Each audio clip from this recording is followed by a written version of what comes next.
नमस्कार, Hindustan news daily में आप सभी का स्वागत है। आज कुछ पंक्तियां मुझे बहुत याद आ रही हैं, कुछ गा के सुनाता हूं, कुछ आपको अपने आप समझ में आ जाएंगी। आजादी के मतवालों का जब से देखा टोला, आग जो मेरे दिल में थी बन के निकली शोला, जागा कुर्बानी का जज्बा मेरा दिल ये बोला, मेरा रंग दे मेरा रंग दे मेरा रंग दे बसंती चोला। आप सभी इस पंक्तियों को सुन के शायद जान ही चुके होंगे, आज शहीद आजम भगत सिंह की जयंती है।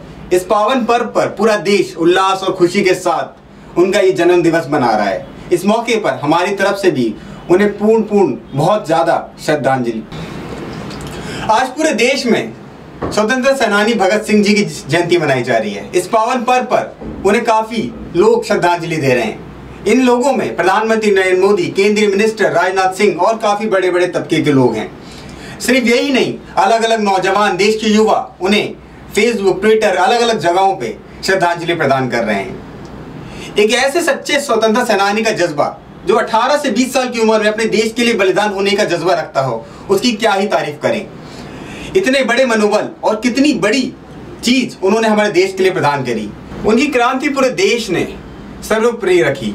आज भी उन्हें उनकी क्रांति के लिए याद किया जाता है। जिस तरीके से उस नौजवान का दिल था देश के लिए, उनकी बातें भी इस तरीके की होती थी कि उनकी आज़ादी सिर्फ उनकी दुल्हन है। उन्होंने शादी नहीं की। उनके घर परिवार में उन्हें कहा भी गया था कि आप शादी नहीं करेंगे, पारिवारिक सुख की प्राप्ति नहीं करेंगे। तो उनका कहना यह था, मेरी दुल्हन तो सिर्फ आज़ादी है। आज इस पावन मौके पर, उनकी जयंती के उपलक्ष्य पर हमारे देश के युवा उन्हें श्रद्धांजलि दे रहे हैं। लेकिन सिर्फ श्रद्धांजलि देने से ही बात नहीं बन जाती है।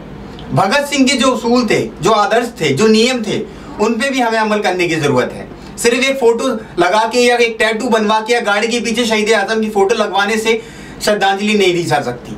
अगर हम उनके नियमों पे, उनके पालनों पे या उनके उद्देश्यों पे नहीं चल सकते तो हम कोई श्रद्धांजलि उन्हें नहीं दे सकते, क्योंकि जो उनके उद्देश्य थे, उनकी देश के हित के लिए। Lahore conspiracy case continues. Mister Gardner, please proceed. Thank you. Your Honor. Long live revolution! Your Honor. Inqilab Zindabad! Your Honor.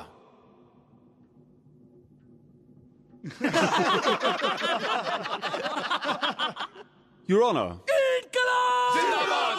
Inqilab Zindabad! Inqilab Zindabad! Inqilab Zindabad!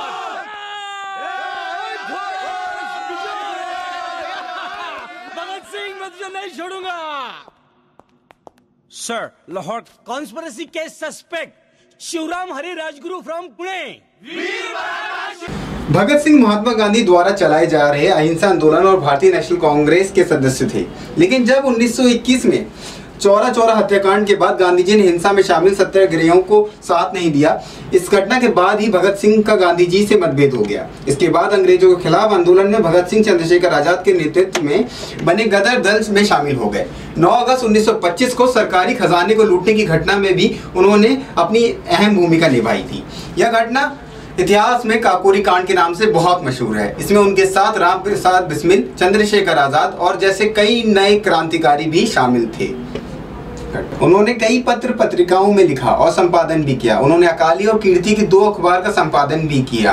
एक शहीद की जेल नोटबुक सरदार भगत सिंह पुत्र और दस्तावेज भगत सिंह के संपूर्ण दस्तावेज प्रमुख में है। ये था भगत सिंह जी का इतिहास और उनकी कुछ रचनाएं। ये छोटी सी बात सिर्फ बहुत मामूली पन्नों में दर्ज है। आज भी उन्हें पूरी तरीके से वो सम्मान जो मिलना चाहिए था शायद नहीं मिल पाया है। हम लोग उनकी फोटो, उनके हार पे फूल चढ़ाकर उन्हें श्रद्धांजलि देते हैं, लेकिन उनके असूल, उनके जो आदर्श थे, उसे अपनाने से आज भी डरते हैं। उस समय वो अंग्रेजों से लड़ रहे थे क्योंकि देश गुलामी की बातें उन्हें बिल्कुल बर्दाश्त नहीं थी। वो गुलाम बनकर नहीं जीना चाहते थे। इसको आज़ादी देने में एक अहम भूमिका निभाई थी। उसी तरह आज हमारे युवाओं को उनसे प्रेरणा लेनी चाहिए कि किस प्रकार से उन्होंने अपनी बलिदान देकर हमारे देश को आज़ादी दी। उसी तरीके से हमारे आने वाली पीढ़ी और युवाओं को हर तरीके से सिर्फ फोटो बना के या गाड़ी के पीछे भगत सिंह लिखवाने से ही श्रद्धांजलि नहीं दी जा सकती। अगर चलना है तो उनके उसूलों पे चलो, उनके आदर्शों पे चलो, उसके बाद ही सच्चे ढंग से उन्हें श्रद्धांजलि दी जा सकती है। तो आप सभी से मेरी अंत में यही विनती है कि कृपया करके भगत सिंह जी के उसूलों और आदर्श का पालन करें। उनकी जो सोच थी उस सोच पे आए और सही मायनों में जब उन्हें श्रद्धांजलि मिल पाएगी। सिर्फ स्टेटस पे कोट कर देने से या ट्विटर हैंडल पे अपनी व्यक्तिगतता को लिख देने से उन्हें श्रद्धांजलि नहीं दे सकते हम। अगर अमल करना है तो उनके आदर्श, उनके असूलों पे अमल करिए, ताकि आपके जीवन में भी एक निखार आए और उनके जैसे आप भी कुछ तरीकों में आगे बढ़ पाएं। हमारी और हिंदुस्तान न्यूज़ डेली की टीम की तरफ से शहीद आजम भगत सिंह जी को बहुत सारी श्रद्धांजलि और उनका आभार कि उन्होंने हमारे देश के लिए बलिदान दिया, जिस वजह से आज हम यहाँ खड़े हैं। एक हमारी अपनी पहचान है आज कि हम भारतवासी हैं और हमें हर तरीके से पूरी फ्रीडम है, सब कुछ कहने की, सब कुछ करने की। ये सब उनकी वजह से है, उनके बलिदान की वजह से है।